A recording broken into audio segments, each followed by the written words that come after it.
أعوذ بالله من الشيطان الرجيم. بسم الله الرحمن الرحيم. حرمت عليكم أمهاتكم وبناتكم وأخواتكم وعماتكم وخالاتكم وبنات الأخ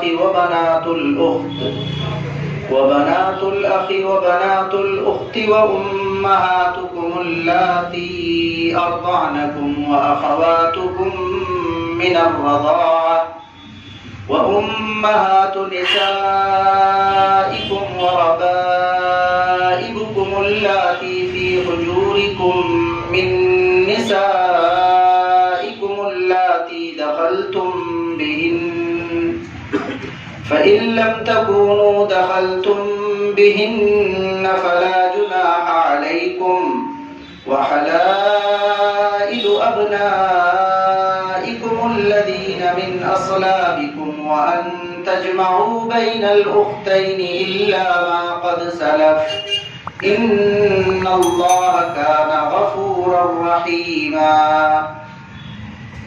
والمحصنات من النساء إلا ما ملكت أيمانكم كتاب الله عليكم وأحل لكم ما وراء ذلكم أن تبتغوا بأموالكم محصنين غير مسافحين فما استمتعتم به منهن فآتوهن أجورهن فريضة ولا جناح عليكم فيما تراضيتم به من بعد الفريضة إن الله كان عليما حكيما.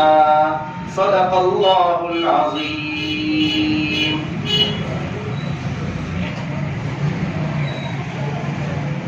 حرام کی گئی ہیں تمہارے اوپر نکاح کرنے کے اعتبار سے تمہاری مائیں، تمہاری بیٹیاں، تمہاری بہنیں، تمہاری پھوپھیاں، تمہاری خالائیں، تمہاری بھتیجیاں، تمہاری بھانجیاں،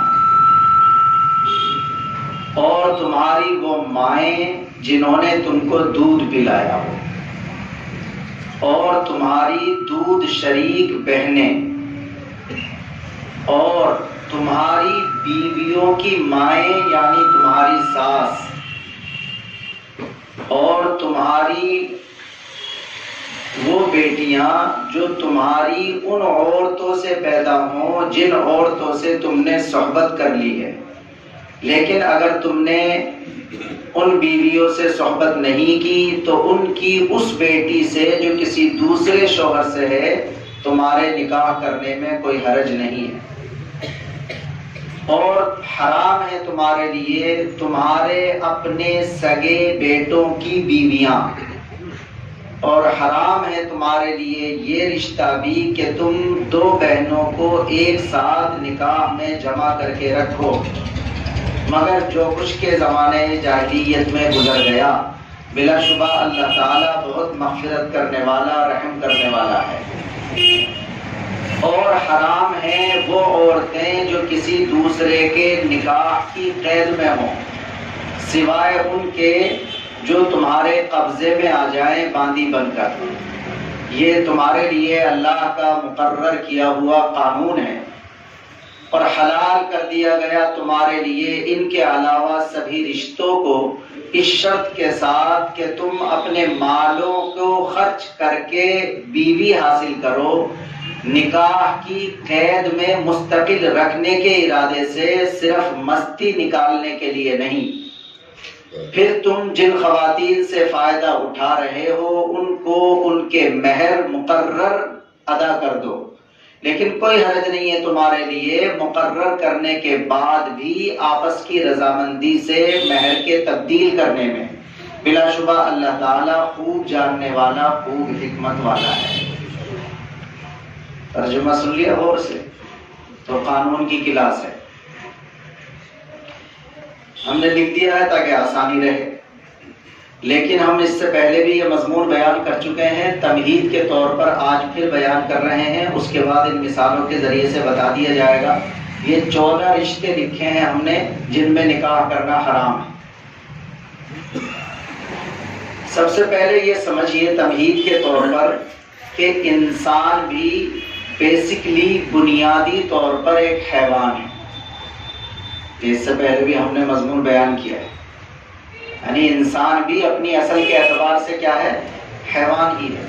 ہمارے مدرسے والے ایک فن پڑھتے ہیں منطق، ایسے میرے خیال میں اسکول والوں میں بھی کچھ نہ کچھ ہوتا ہوگا، اسے کیا کہتے ہوں گے اللہ جانے۔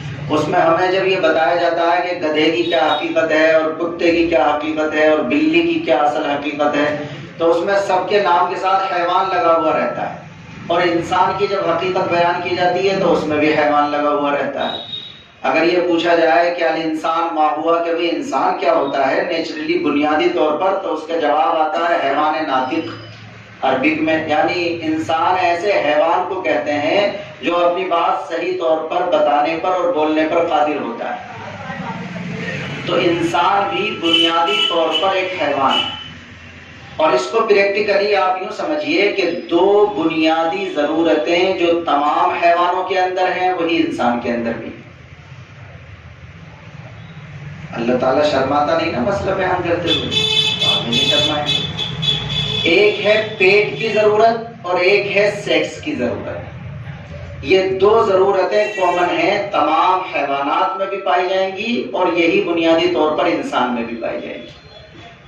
ہر حیوان اپنی پیٹ کی ضرورت کو بھی پورا کرے گا جہاں سے بھی پورا کرے، اور اپنی سیکسول ضرورت کو بھی پورا کرے گا جیسے بھی پورا کرے، جہاں سے بھی پورا کرے۔ ویسے انسان کی بھی یہی دونوں بنیادی ضرورتیں ہیں، اسے ہر حال میں ان دونوں ضرورتوں کو پورا کرنا ہے، اس لیے کہ مشین کے اندر ان دونوں ضرورتوں کے داعیات اور تقاضے بہت طاقتور اللہ کی طرف سے رکھے گئے۔ ایک ٹائم گزرتا ہے کہ ہمیں بھوک کا تقاضا ہوتا ہے، ایسے ہی ایک ٹائم گزرتا ہے تو ہمیں اپنی جنسی ضرورت کے، اپنی سیکسول ضرورت کے پورا کرنے کا بھی کیا ہوتا ہے؟ تقاضا ہوتا ہے۔ ایک اعتبار سے دونوں کا سامان اللہ تعالیٰ نے رکھا ہے، پیٹ کی ضرورت پوری کرنے کا بھی اور اپنی جنس کی ضرورت پورا کرنے کا بھی۔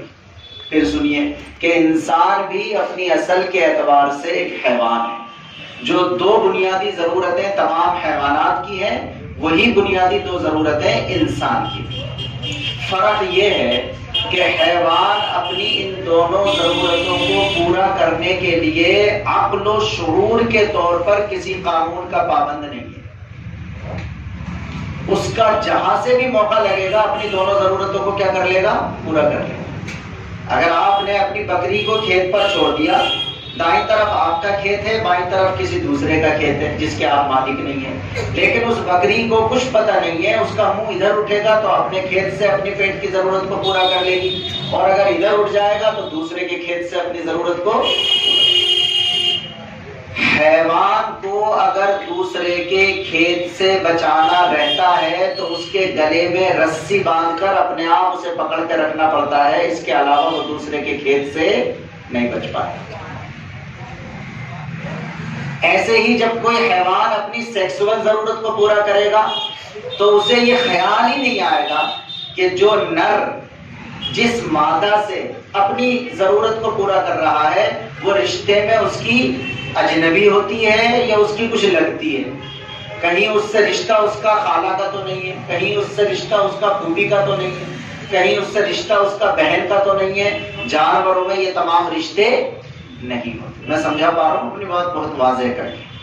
تو بنیادی دونوں ضرورتیں جو حیوانات میں ہیں وہ انسان کے اندر بھی پائی جاتی ہیں، لیکن فرق بس یہی ہے، انسان اگر اپنے آپ کو واقعتاً مہذب انسان بنا کر رکھنا چاہتا ہے تو اسے کچھ نہ کچھ پابندیاں اپنے اوپر لگا کر رکھنی پڑتی ہیں۔ آج کل جو ایک نعرہ لگایا جا رہا ہے نا بہت دن سے، آزاد دنیا میں کوئی آزادی معاشرے کے اندر تہذیب اور خوبصورتی جب تک نہیں پیدا کر سکتی جب تک کہ اس آزادی کو چاروں طرف سے پابندیوں کی چہار دیواری سے نہ گھیر دیا جائے۔ مطلق آزادی کوئی چیز نہیں ہوا کرتی، ہر آزادی کے اندر یا ہر آزادی کے باہر پابندیوں کی ایک چہار دیواری ہوتی ہے۔ آپ جاتے ہیں، نکل کے جائیے، پولیس کھڑی ہے، روک لے گی، نو انٹری ہو رہی ہے۔ آپ آگے جائیے، ریڈ لائٹ ہو جائے گی، آپ جا نہیں سکیں گے۔ ویسے تو ملک میں آپ کو آزادی ہے، آپ کہیں میرا ملک ہے، میں اپنی گاڑی چلا رہا ہوں، میرے ملک کی سڑک ہے، میں کیوں نہیں جا سکتا؟ کوئی چھوٹا سا اسکول ہو، مدرسہ ہو، فیکٹری ہو، ملک ہو، نگر پالیکا ہو، جو بھی ہو، اس میں ایک دائرہ ہوتا ہے جسے آپ آزادی کہتے ہیں، اور ایک دائرہ ہوتا ہے جسے آپ پابندی کہتے ہیں۔ مادر پدر آزاد جو آزادی ہوتی ہے، اس کا انسانی معاشرے کو سنوارنے میں کبھی کوئی کردار نہیں ہو سکتا۔ ہمیشہ اسی آزادی کے ذریعے سے خوبصورتی پیدا ہوتی ہے جو کہیں نہ کہیں پابندیوں کے حصار میں کھڑی رہتی ہے۔ تو ہم بھی آزادی کے نعرے کا استقبال کرتے ہیں، لیکن ظاہر ہے میں اس کی ہمیشہ مثال دیتا ہوں، کچھ پابندیاں تو وہ ہیں جو انسان اپنے اوپر اپنے آپ لگا لیتا ہے۔ میں اس کی مثال دیتا ہوں کہ جب آپ اور ہم کھانا کھاتے ہیں تو ڈنر سیٹ خریدتے ہیں، خوبصورت سا لے کر آتے ہیں، دسترخوان لگاتے ہیں، جگ گلاس بھی بڑا اچھا ہوتا، شیر کھانے کے لیے عید پہ الگ سے بہترین برتن آتے ہیں۔ حیوان بھی اپنی ضرورت کو پورا کرتے ہیں، لیکن انہیں نہ کوئی دسترخوان بچھانے کا خیال آتا، نہ کوئی اچھا سا خوبصورت سا ڈنر سیٹ لانے کا خیال آتا۔ اس کا مطلب یہ ہم نے جو پابندی لگائی ہے یہ ابھی شریعت نے نہیں لگائی، یہ تو ہم پر گویا ہماری عقل ہی نے پابندی لگا دی کہ اگر مجھ میں اور گدھے میں کوئی فرق ہے تو کم از کم اس کا اظہار سامنے ہونا چاہیے۔ تو کچھ پابندیاں تو انسان اپنے آپ لگا لیتا ہے، لیکن کچھ پابندیاں اللہ تعالیٰ کی شریعت اور اللہ کی وحی اپنے نبی کے ذریعے سے لگوا دیتے ہیں۔ تو آپ دیکھیے یہ رشتے جانوروں میں نہیں ہوتے، انسان اپنی ان دونوں ضرورت کو پورا کرنے کے لیے پابند ہے کہ اس جگہ سے اپنی پیٹ کی ضرورت کو پورا کر سکتا ہے، سیب کا جوس لے سکتا ہے، لیچی کا جوس لے سکتا ہے، انار کا جوس لے سکتا ہے، لیکن شراب نہیں لے سکتا۔ یہ کھا سکتا ہے، یہ کھا سکتا ہے، یہ کھا سکتا ہے، لیکن کتا اور خنزیر نہیں کھا سکتا۔ کہاں سے اپنی پیٹ کی ضرورت کو پورا کرنا ہے، کہاں سے پورا نہیں کرنا، یہ ایک قانون بنایا گیا۔ ایسے ہی کن رشتوں میں اپنی سیکسول ضرورت کو پورا کرنا ہے اور کن رشتوں میں اپنی سیکسول اور جنسی ضرورت کو پورا نہیں کرنا، یہ بھی قانون بنا دیا گیا جس کا آج ہم نے یہاں پر لکھ دیا ہے، وہی آج کی کلاس اور سبق۔ تو بنیادی طور پر اگر ہم انسان بنے رہنا چاہتے ہیں تو ہمیں اپنی دونوں ضرورتوں کو پورا کرنے کے لیے اسی قانون کی پابندی کرنی پڑے گی، اور اگر ہم بھی خدا نخواستہ بطور انسان اس قانون کی پابندی نہیں کرتے تو صرف دیکھنے میں انسان ہے، حقیقت میں جانور ہے۔ آپ ذرا پچھلے دنوں سے جو سارے ملکوں میں قوانین آ رہے ہیں نا، ہم جنس پرستی جائز کر دی گئی، قانون بنا دیا گیا۔ اس سے پہلے تو یہ تھا کہ شادی شدہ مرد و عورت اگر کسی غیر سے ریلیشن میں آتے ہیں تو جرم تھا، اور گنوارے اگر آتے ہیں تو کوئی جرم نہیں تھا، لیکن نیا قانون یہ بنا دیا گیا کہ شادی شدہ مرد و عورت بھی اگر کوئی شوہر اپنی بیوی کے علاوہ کسی اور سے ریلیشن میں آ رہا ہے یا بیوی اپنے شوہر کے علاوہ کسی اور سے ریلیشن میں آ رہی ہے تو قانونی اعتبار سے اس کو جائز قرار دے دیا گیا۔ آپ کو اگر پسند نہیں ہے تو آپ الگ ہو جائیے، لیکن آپ اس پر کوئی پابندی نہیں لگا سکتے۔ ایسے اور کتنے قانون ہیں ہمارے یہاں، تو وہ آرجو کے دور میں کئی سارے پاس ہوئے تھے، ویسے تو یہ پوری دنیا کے نظام میں ساری چیزیں آ رہی ہیں۔ بہرحال تو یہ رشتے ہیں جو اللہ تعالیٰ نے باقاعدہ بنائے۔ کیوں بنائے ہیں؟ یہ بھی ہماری فطرت کا تقاضا ہے۔ اگر واقعی کوئی انسان جانور نہیں بنا، سن رہے ہیں غور سے بزرگ، یہ میں اتنی طاقت سے یوں کہہ رہا ہوں کہ جو دنیا کے طاقتور لوگ ہیں آج کی ڈیٹ میں وہ طے کر چکے ہیں کہ ہمیں انسانوں کو بھی جانور بنا کر چھوڑنا۔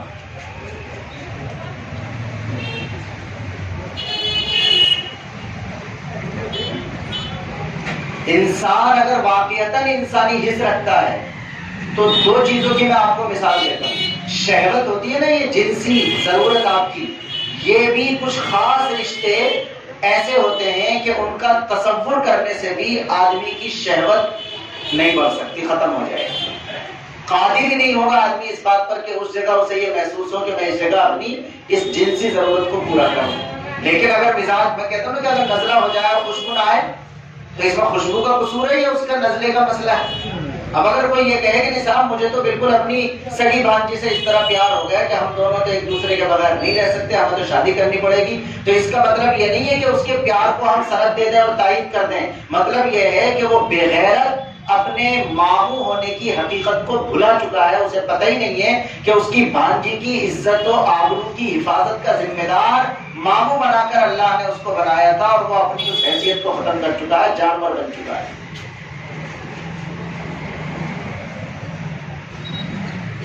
یہ بھی نیچر میں ہے. اس کی میں بہت ایک سمجھ میں آنے والی مثال دیتا ہوں. میڈیکل لائن میں جب آپ سرجن بنتے ہیں تو آپ کو سرجری کرنی رہتی ہے, آپریشن وغیرہ کرنے رہتے ہیں. تو جس وقت پریکٹیکل کرایا جا رہا ہوتا ہے تو جو لاش وغیرہ آتی ہے اس باڈی پر آپ کو جو میڈیکل میں سرجن بننے والے بچے ہوتے ہیں ان کو بلایا جاتا ہے, ان کا پریکٹیکل وہاں کرایا جا رہا ہوتا ہے. لیکن آپ مجھے یہ بتلائیے کہ اگر کوئی بچہ سرجن بن رہا ہے اور پریکٹیکل کر رہا ہے وہاں پر, لیکن بائی چانس اس کے باپ کی باڈی آ جاتی ہے ایکسیڈنٹ ہو کر, اس کے ماں کی باڈی آ جاتی ہے ایکسیڈنٹ ہو کر, تو کیا وہ اس بات پر قادر ہے کہ اپنے ہاتھ سے اس کی چیر پھاڑ کرتے ہیں؟ سمجھ میں آ گئی پوری بات؟ یعنی جہاں محبت, عقیدت اور احترام کا رشتہ ہوتا ہے وہاں آدمی یہ کام کرنے کی پوزیشن میں. میرے باپ کی اگر باڈی ہے تو کسی دوسرے کو پریکٹیکل اس پر کرا دیا جائے گا, اور مجھے اگر پریکٹیکل کرانا تو کسی ایسے باڈی پر کرایا جائے گا جس سے میرا محبت, عزت اور احترام وغیرہ کا کوئی رشتہ. تو جیسے میڈیکل لائن میں محبت, احترام اور عقیدت کے رشتے کو آڑے مانا جاتا ہے اور بندے کو مجبور نہیں کیا جاتا کہ وہ اپنے باپ, اپنی ماں, اپنی بہن کی باڈی پر ہی اس پریکٹس کو کرے تب جا کر کے اسے مارک شیٹ ملے گی, سند ملے گی, ویسے ہی ہماری جنسی ضرورت کو پورا کرنے کے لیے بھی اللہ کی شریعت کے اعتبار سے کچھ رشتے ایسے فکس کر دیے گئے ہیں کہ اس میں بندے کو اپنی جنسی ضرورت کو پورا کرنے کی اجازت نہیں دی جائے. سمجھ آ گئی پوری بات؟ تو اللہ تبارک و تعالیٰ نے باقاعدہ کچھ رشتے متعین کر دیے. مثال میں جانے سے پہلے ایک آخری بات دیکھیے, اللہ تعالیٰ اسپیس بہت دیتا ہے. آپ دنیا میں دیکھیں گے کہ جو ناجائز چیزیں ہوتی ہیں وہ کم ہوتی ہیں اور جائز چیزیں زیادہ ہوتی ہیں. بہت غور کرنا ہے اس بات پر. جو ناجائز چیزیں ہوتی ہیں وہ کم ہوتی ہیں اور جو جائز ہوتی ہیں وہ. اب ہمیں کوئی نہ کوئی تو بیس بنانی تھی جس کی بنیاد پر ہم ایک معیار طے کریں, ایک لائن طے کریں کہ بھئی اس لائن کے اندر اندر, اس رشتے کے اندر اندر, اس بنیاد کے اندر اندر آنے والے رشتے حرام ہوں گے. اس لیے کہ اگر آپ تھوڑی سی گنجائش پر رشتوں کو حرام کرتے چلے جائیں گے تو زندگی جینا مشکل ہو جائے گا. یہ بات میں ایک پس منظر میں بیان کر رہا ہوں, غور کرنا. اس لیے کہ ہمارے بعض علاقوں میں ہندو بھائیوں کے یہاں ہم میں اور ان میں یہ فرق پایا جاتا ہے کہ ہمارے یہاں چچا زاد بہن, پھوپھی زاد بہن, خالہ زاد بہن, ان سے نکاح جائز ہے. لیکن ہمارے یہاں بعض علاقوں میں, اس لیے کہ ان میں بھی بڑا فرق آتا ہے, بعض ہندو برادریوں میں اور بعض علاقوں میں چچا زاد بہن, خالہ زاد بہن, پھوپھی زاد بہن, ان کو بھی بالکل صحیح بہن کا درجہ دیا جاتا ہے اور ان کے قانون میں ان سے نکاح کرنے کی اجازت. یہ والا وہ مسئلہ ہے کہ جس پر ہمارے وہ ہندو بھائی ہمیں ایک اعتبار سے بد اخلاق سمجھ رہے ہوتے ہیں. یعنی ان کی فیلنگ ایسی ہوتی ہے کہ بتاؤ تم اپنی بہن سے بھی کر لیتے ہو بھائی. ارے بھائی سمجھ میں آ رہی ہے نا؟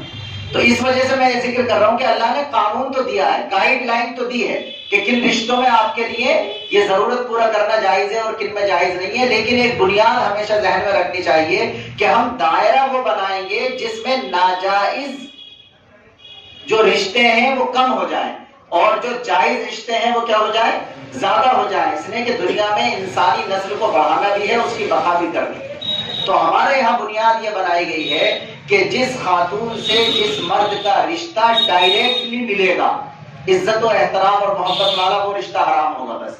اور بیچ میں اگر کوئی واسطہ آ جائے گا تو پھر وہ کیا ہو جائے گا, جائز ہو جائے گا. اور رشتے دو طرح چلتے ہیں, ایک تو چلتے ہیں اصول اور فروع میں, یعنی میں, میرا باپ, میرا دادا, میرا پردادا, میرا لکڑ دادا, میری ماں, میری نانی, میری پرنانی, لکڑ نانی, پھر میری دادی, پردادی, اس سے اوپر, اس سے اوپر. یہ ہے اوپر چلنے والا رشتہ. اور ایک ہوتا ہے نیچے چلنے والا رشتہ, میری بیٹی, میری پوتی, میری پڑپوتی, میری نواسی, میری پرنواسی, اور نیچے تک آپ چلتے چلے جائیے.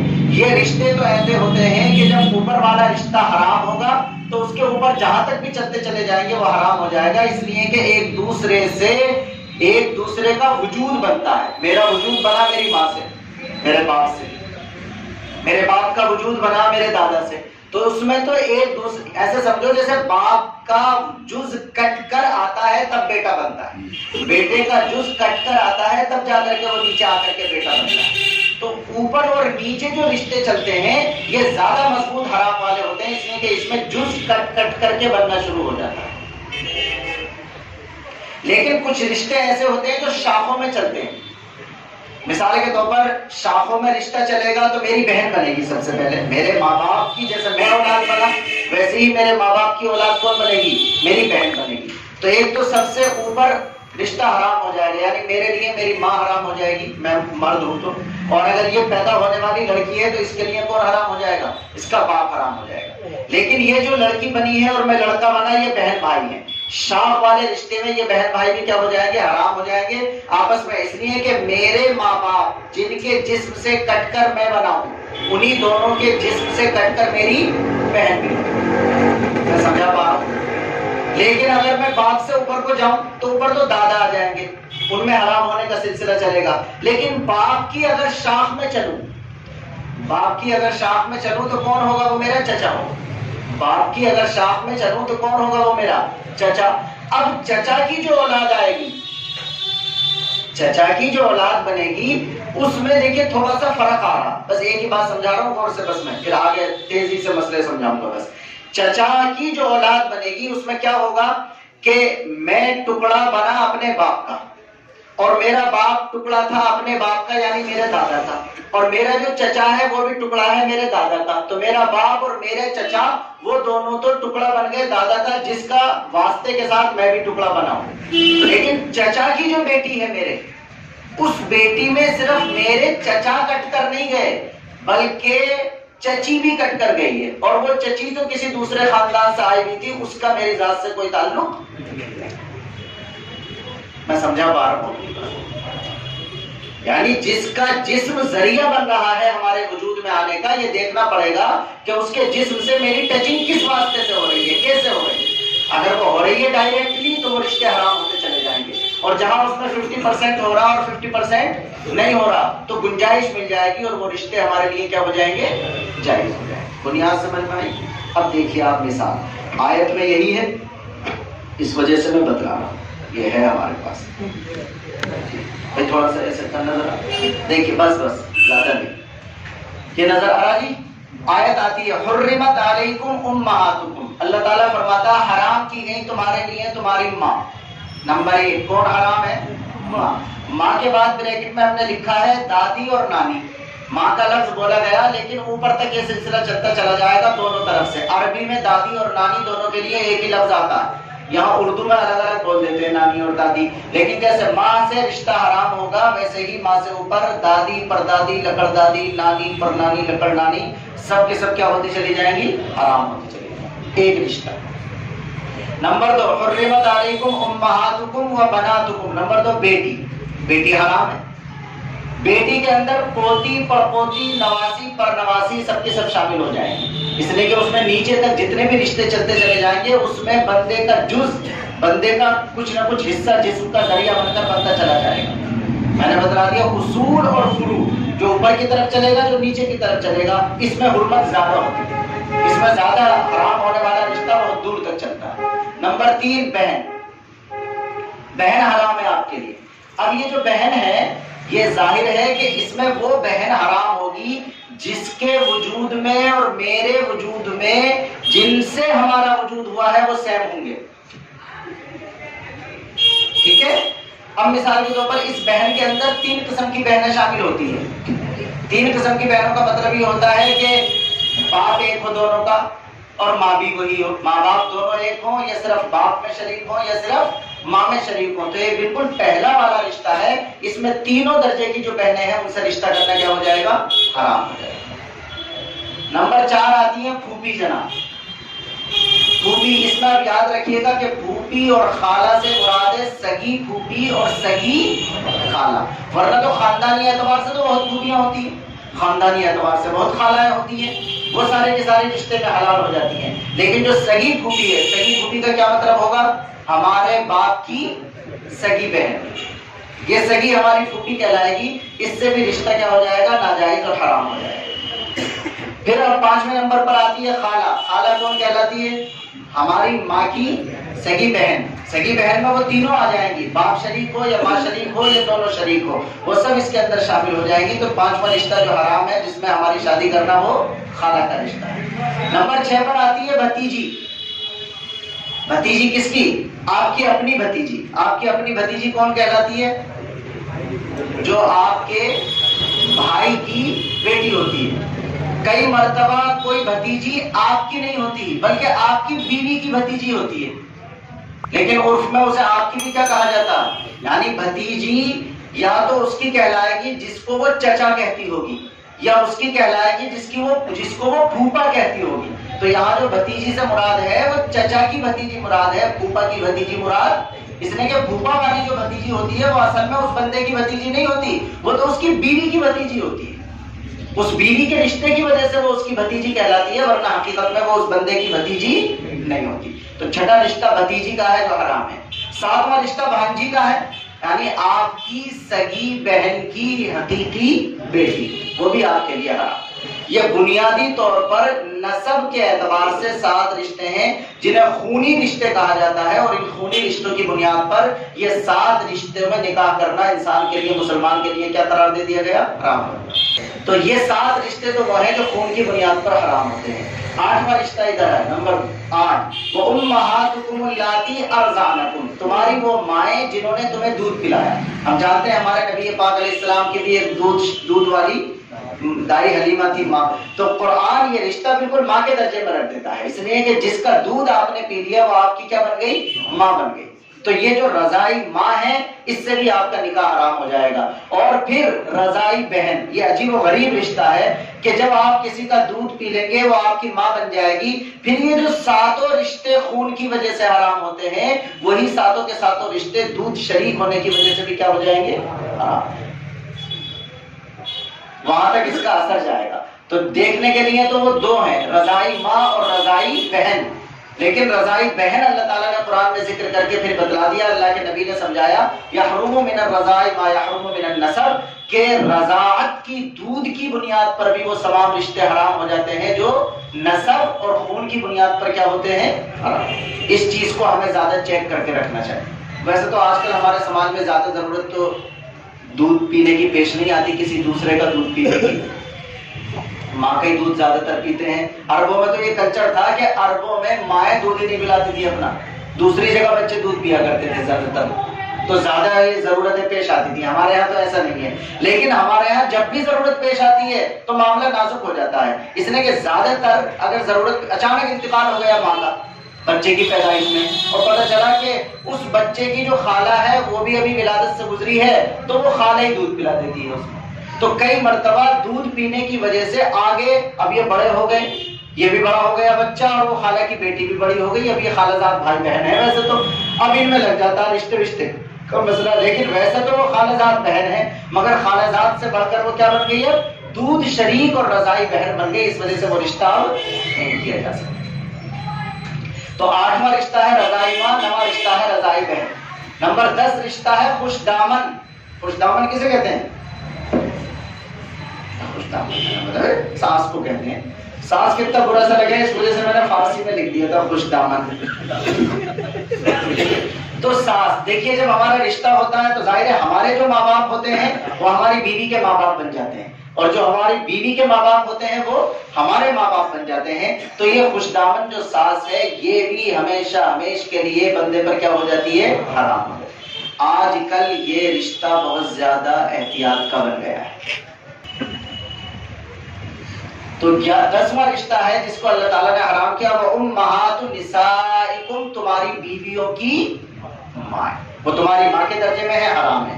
اگلا ہے جناب 11واں، وَرَبَائِبُكُمُ اللَّاتِي فِي حُجُورِكُم مِّن نِّسَائِكُمُ اللَّاتِي دَخَلْتُم بِهِنَّ، آپ نے کسی خاتون سے نکاح کیا لیکن وہ خاتون پہلے سے کسی دوسرے کے نکاح میں تھی، اور اس پہلے والے شوہر سے اس کی کوئی بیٹی بھی ہے. تو اس سے مراد ہے تمہاری بیویوں کی بیٹی. بھائی تمہاری بیویوں کی بیٹی اپنی بیٹی بھی تو ہوتی ہے، تو وہ تو دوسرے نمبر پر رکھی ہے، وہ تو ہماری بیٹی ہے. لیکن یہ ہماری بیٹی نہیں ہے بلکہ یہ ہماری بیوی کی بیٹی ہے، جو ہماری یہ بیوی کسی دوسرے شوہر کی نکاح میں تھی اس سے لے کر کے آ رہی ہے. تو یہ ہماری بھی بیٹی کیا ہو جائے گی؟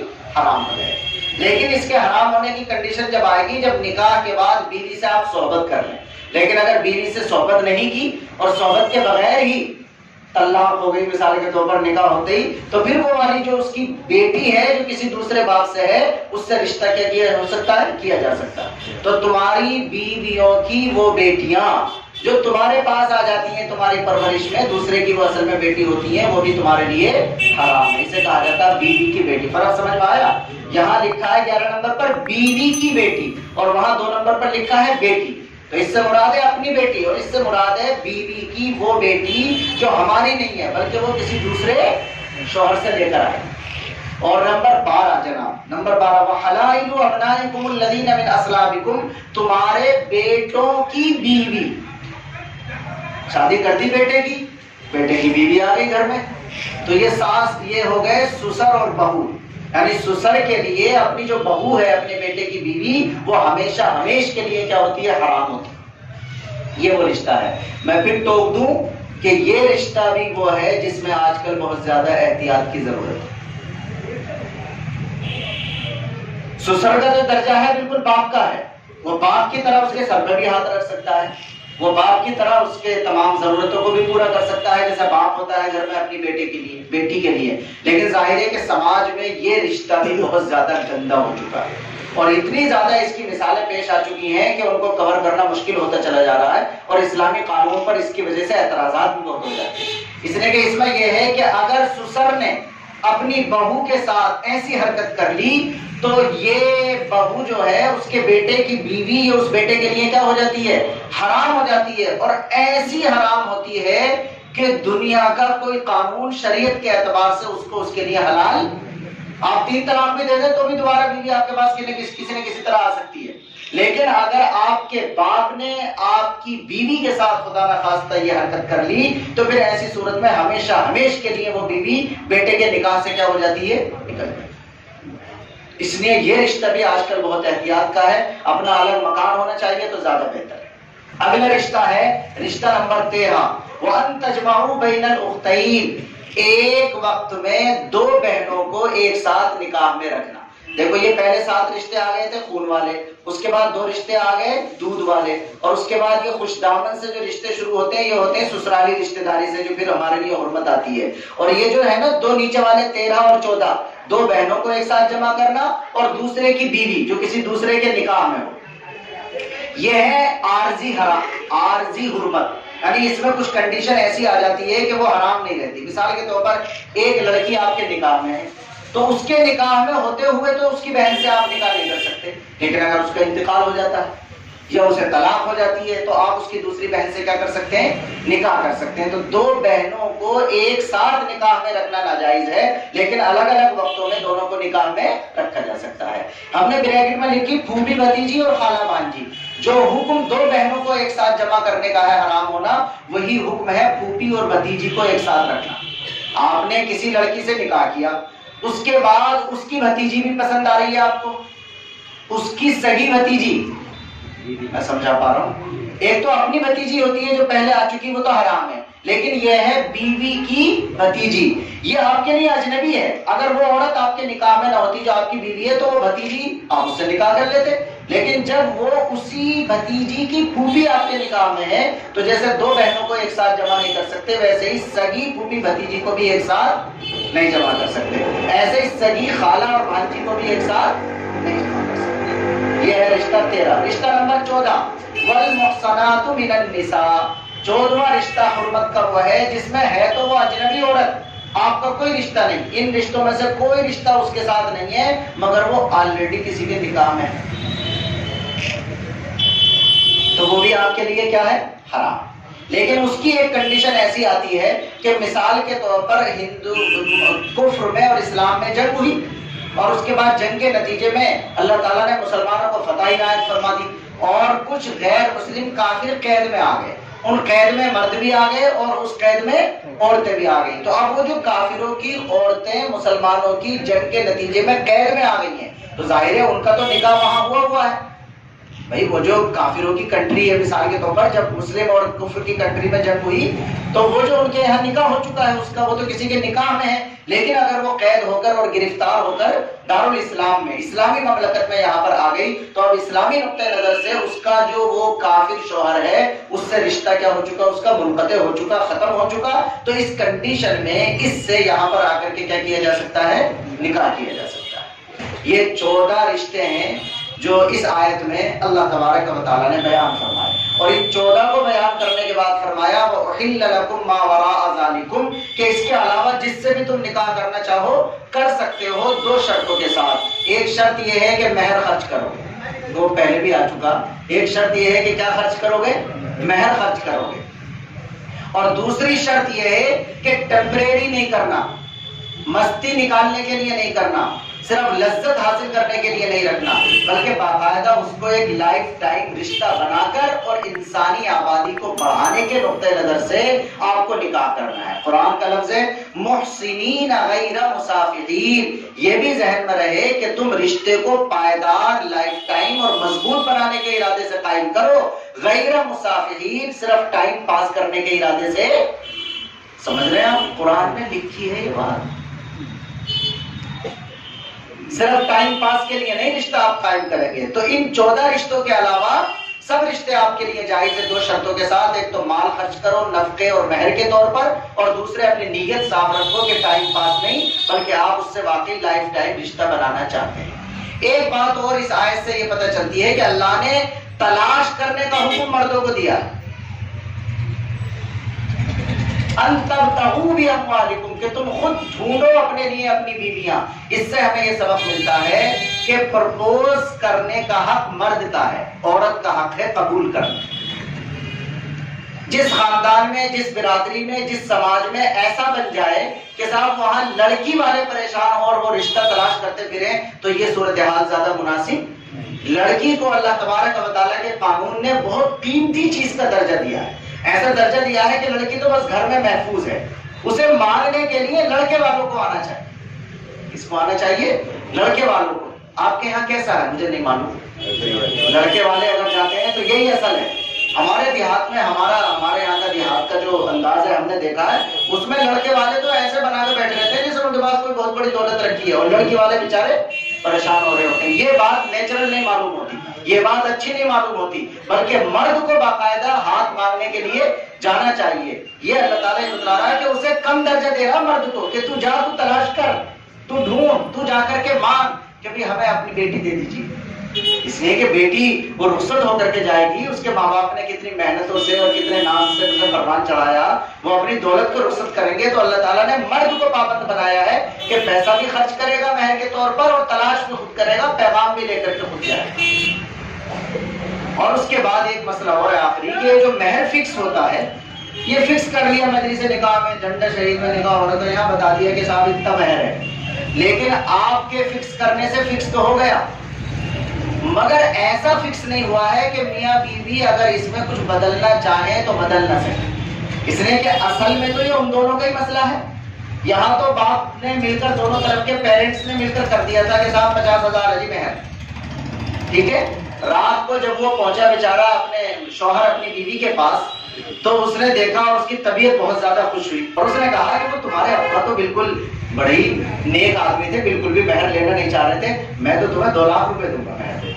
دے دے بھائی. تو وہاں اگر 50,000 طے ہو گیا لیکن اس کی طبیعت خوش ہو گئی، اسے بہت زیادہ پسند آئی اپنی بیوی اور محبت میں وہ زیادہ دینا چاہتا ہے، تو پھر وہ کیا کر سکتا ہے؟ ایسے ہی دوسری طرف سے بھی محبت کا اظہار ہو سکتا ہے. اس کے ابا نے زبردستی لڑ جھگڑ کے 2 لاکھ روپے بنوا دیے.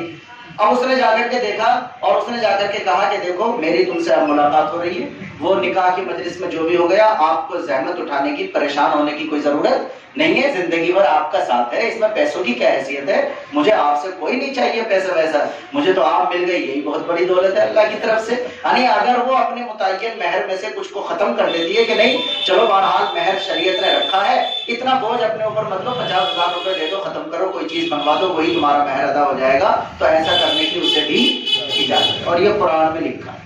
ٹھیک ہے جی، ترجمہ دیکھیے دوبارہ.